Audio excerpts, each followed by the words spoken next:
पीछे तक आवाज जा रही है। आवाज बढ़ा दो।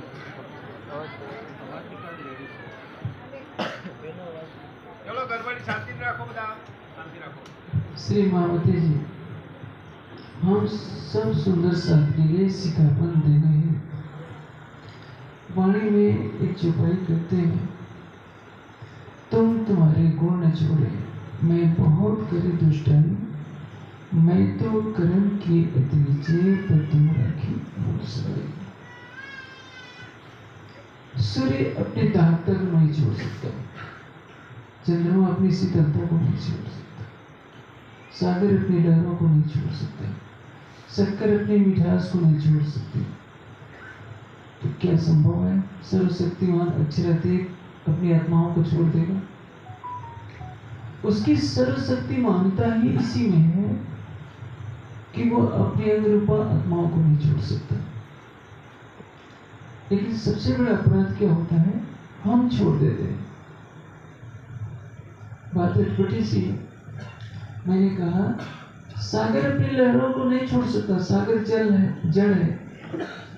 सूर्य का प्रकाश अपनी दाहकता को नहीं छोड़ सकता। कोई भी जड़ पदार्थ अपने गुणों को नहीं छोड़ने के लिए तैयार है, तो सच्चिदानंद अक्षरातीत हमें कैसे छोड़ सकते हैं? लेकिन हम कहलाते हैं अक्षरातीत की अर्धांगिनी, अक्षरातीत की प्रियतमा, परम नाम की ब्रह्मात्मा।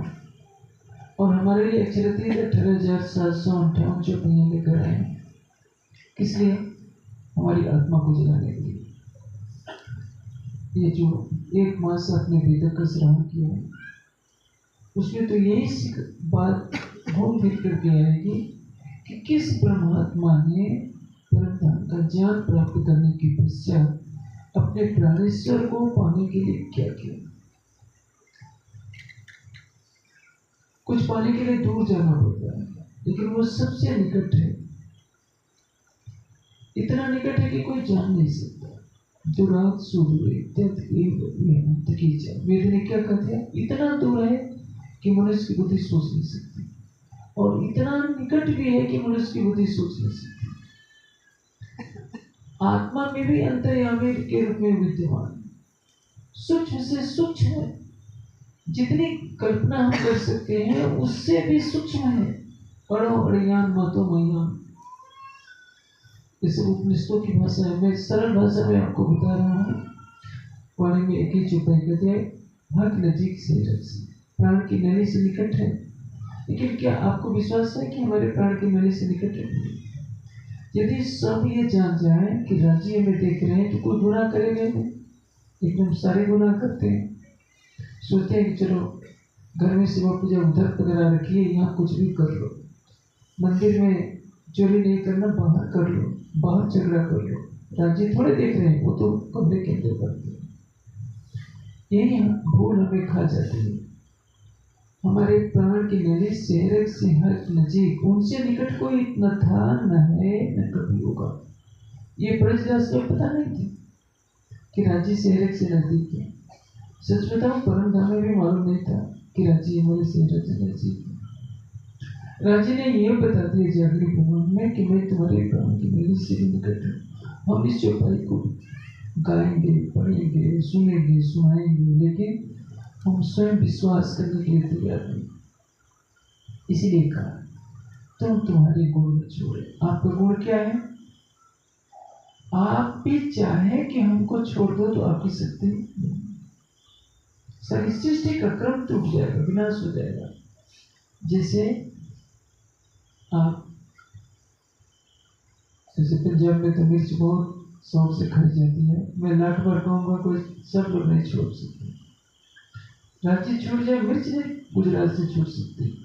आप मार्केट में मिर्च खाने जाते हैं, यदि वो तीखी नहीं लगती तो आप नहीं खरीदते हैं, तीखी खोज खोज कर खरीदते हैं।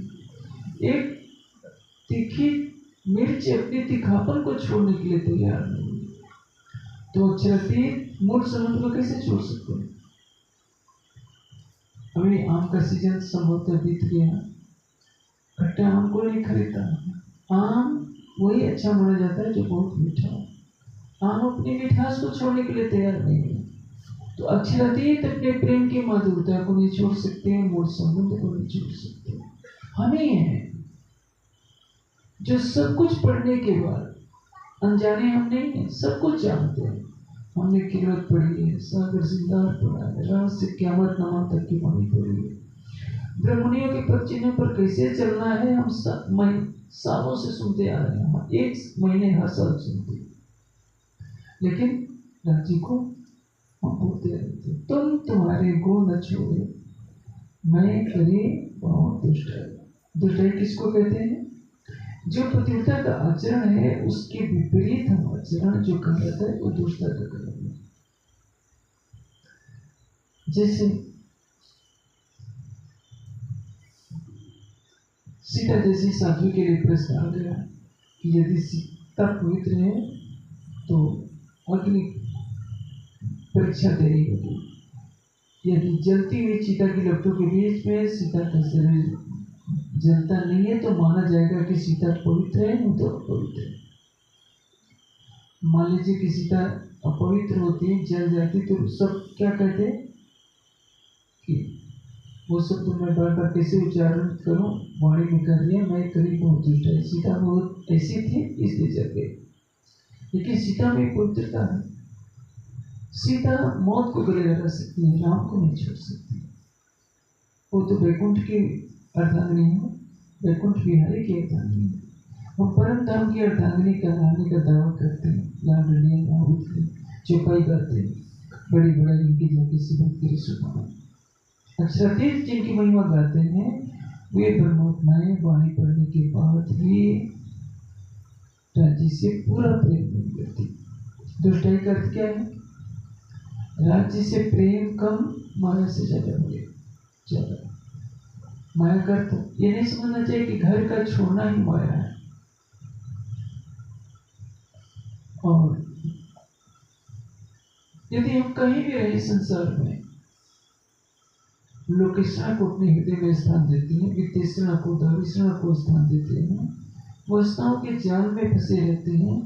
हम अपने हृदय में अक्षरातीत से ज्यादा किसी और को चाहते हैं, तो हमारे ये सारे कार्य निंदनीय माने जाएंगे और इसको क्या कहेंगे? दुष्टता के संज्ञा दिया जाएगा।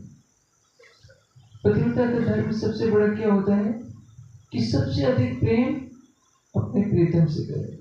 ब्रह्मात्मा का सबसे बड़ा धर्म क्या है? सबसे बड़ा लक्षण क्या है कि अक्षरातीत ही उनके जीवन के आधार हो। जितने सुंदर साथ है, किसी से पूछा जाएगा कि आपके जीवन का आधार क्या है, क्या बताएंगे? किसी का धन नष्ट हो जाता है तो सोचता है कि जी करके क्या करूंगा, आत्महत्या कर लूं।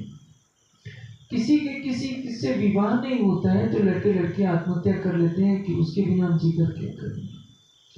राज्य के लिए कोई क्या मरना चाहता है? बताइए। जो 1 मिनट के लिए मरना चाहे तो सब मौत का कर। राज्य कहते हैं कि केवल अहंकार छोड़ दो, मैं तो तुम्हारे दिल में पहले से, मैं तुम्हारे हृदय सिंहासन पर दर्शन दे दूंगा।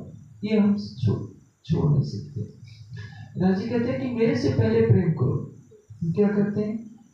आपसे ज्यादा प्रेम पत्नी को करना पड़ेगा, पति को करना पड़ेगा, बच्चों को करना पड़ेगा, समाज को करना पड़ेगा, माया के सुखों को करना पड़ेगा। हम उसे कहें या न कहें, हमें तो करना ही पड़ता है, क्योंकि हमारा जीव लाखों जन्मों से ऐसा करता आया है। चोर को कितना भी उपदेश दीजिए कि चोरी मत करो, कहेगा कि नहीं करूंगा, लेकिन हेरा फेरी से कैसे बात आ सकता है? उसकी प्रवृत्ति नहीं छूट सकती। वैसे ही हम वाणी पढ़ते हैं, आंखें बंद कर चितौनी करने का प्रयास भी करते हैं, लेकिन जन्म जन्मांतरों के संस्कार जो पड़े हुए हैं इतने प्रबल हैं कि हमें राज्य के प्रेम के सच्चे मार्ग को चलने नहीं देती। इसलिए कहा है, तुम तुम्हारे गुण छोड़े मैं करीब बहुत दुष्ट हूँ। मैं तो कर्म की दीजिए पर तुम राखी बख्शा। राज्य हमारे जो गुनाह है अच्छा है, हम जानते हैं कि आप हमारे लिए इस माया के संसार में आए हो। देवचंद जी के तन में बैठे, मीराज के तन में बैठे, आपने हमारे लिए 18,758 चौपाई की बाणी दी, फिर भी हम आपको भूल जाते हैं, आपको छोड़ देते हैं और ऐसी झूठी माया से प्रेम करते हैं जो है ही नहीं। जो न होकर भी सब कुछ रखती है, जिससे बिना पानी के कोई जलाशय में डूब गए। हंसी के पकड़ में क्या कहा गया? कलश में कहा गया कि पानी नहीं है लेकिन उसमें डूब जाए। उसी तरह से ये मात्र नारायण का संकल्प रूप तो है। ये धरती दिख रही है, आकाश दिख रहा है, हमारा शरीर दिख रहा है। क्या हमारा शरीर है? यथार्थ में नहीं है, लेकिन हम जी किसके लिए रहे हैं? शरीर के लिए। उन तृष्णाओं की पूर्ति के लिए हम जी रहे हैं। जीवा को स्वाद चाहिए, आंखों को रूप का आनंद चाहिए, त्वचा को कोमल स्पर्श चाहिए। ये विषय सुख सारे संसार को बांधे पड़े हैं, इनमें है कुछ नहीं सार। जीवन जब और मृत्यु के बीच में जब मनुष्य झूल रहा होता है तब तो उसको लगता है कि मेरा सारा जीवन ऐसे ही चला गया। लेकिन जब तक यौवन की उताल तरंगे अटकलियां करती रहती हैं तब तक किसी को लाख समझाओ कि राज्य के लिए एक घंटा निकाल कर दे, क्या करें, काम का इतना बोझ है कि अभी समय नहीं दे सकते। वो किसको खुश करना चाहते हैं? जो नहीं है उनके पीछे भगा जा रहा है, और जो है हृदय में बसना है, कहता है कि बाद में देख लेंगे, अभी तो सारी उम्र पड़ी है, अभी काम करें। ऐसे ऐसे गुनाह हमसे होते जा रहे हैं जो गुनाह संसार के जीव नहीं कर सकते, परंतु धाम की आत्माएं ये गुनाह कर रही है। और हमें आत्मचिंतन के लिए पाली यही कहती है, नित्य की शिक्षा क्या है? एकाकी चिंतन परम श्रेय अधिगच्छति। एकांत में चिंता करेंगे। आप किसी से पूछेंगे क्या मैं झूठ बोलता हूँ? कोई क्यों आपसे बैठ लेगा? क्योंकि अप्रिय से जब प्रत्यक्ष वक्ता श्रोता से जुड़ेगा। अप्रिय और सत्य कहने वाला सुनने वाला बहुत बिरला होता है। संसार में झूठी प्रशंसा करने वाले हजारों मिल जाएंगे, लेकिन यथार्थ सत्य का कर आपके जान चक्षु खोलने वाला कोई कोई बिरला मिलता है। इसलिए दूसरे से मत पूछिए कि मैंने गलत किया है सही किया, आप अपने से पूछिए। आंखें बंद कीजिए, आपने गलत किया होगा तो आपके हृदय से आवाज आएगी। जिस दिन आत्मनिरीक्षण की प्रवृत्ति बढ़ जाएगी कि वाणी को पाने के बाद हमने आज क्या किया, हमें क्या करना है, हृदय की पुकार को सुनने का प्रयास कीजिए। संसार से मत पूछिए। संसार में आपको झूठे प्रशंसक मिल जाएंगे, कहेंगे कि आप जैसा तो संसार में कोई है ही नहीं। तो इससे खुश होने की आवश्यकता नहीं है। आत्मनिरीक्षण प्रतिदिन चित्तवनी में जाइए, गूगल स्वरूप को अपने हृदय की सिंहासन पर बसाइए। ध्यान से निवृत्त होने के पश्चात प्रतिदिन मूल्यांकन करना होता है, हमने आज पूरे दिन में क्या किया। मन वाणी कर्म से किसी का हृदय तो नहीं दुखाया। संसार के सारे कार्यों को करते हुए हमने राज्य से बड़ा तो किसी को नहीं मान लिया, स्वयं को तो राज्य से महत्वपूर्ण नहीं माना, या राज्य से ज्यादा प्रिय किसी को तो नहीं बना दिया। आप सबसे स्नेह का संबंध निभाइए। जो आपके ऊपर पत्थर मारता हो, जो तो को कांटा पूरे किसी का बुरा न सोचिए, न बुरा सोचिए, न बुरा कहिए, न बुरा कीजिए, लेकिन आप अपने हृदय में ये दृढ़ प्रण कीजिए कि हमारे हृदय में प्रेम का पहला अधिकार किसका है? राज्य का। हमारा पहला समर्पण किसके लिए होगा? राज्य के लिए होगा। हमारे जीवन में पहली प्राथमिकता केवल राज्य के लिए होगी। यदि आप ऐसा करते हैं तो बाजी आपके हाथ में। मैं इसमें ज्यादा कुछ नहीं कहा।